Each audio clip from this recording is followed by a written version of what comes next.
Sugatan ng isang estudyante matapos umanong saksakin ng kapwa estudyante sa loob mismo ng paaralan sa Dingras, Ilocos Norte.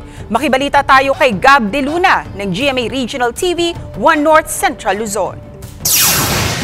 Pinaigting ang seguridad sa Dingras National High School sa Ilocos Norte dahil sa insidente ng pananaksak ng isang grade 9 student sa kaalitan niyang grade 8 student sa loob mismo ng paaralan. Parehong menor de edad ang mga sangkot sa insidente. Break time daw ng mga estudyante nang mangyari ang pananaksak. Hindi na binanggit ng otoridad ang dahilan ng insidente. Dinala sa ospital ang biktima na nasa ligtas ng kalagayan. Isinailalim naman ang isa sa counseling ng Municipal Social Welfare and Development Office.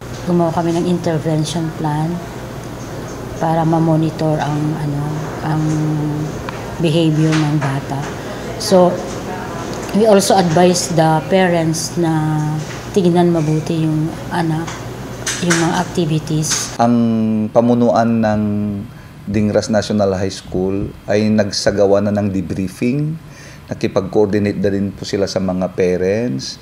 At pinaigting na rin po yung seguridad. Hindi naman naapektuhan ang pasok sa paaralan, pero hindi maiwasan ng mga ng ilang estudyante. As a student, we are worrying of ourselves by our security in our school. Sa mga ganitong panahon po kasi sa dami-dami ng naririnig, nakikita, lalo na sa social media, ang hirap din kung minsan na aralin yung behavior ng ating mga anak. Kaya dapat talaga ipagtulungan ho ito, hindi lang ho dapat sa eskwelahan.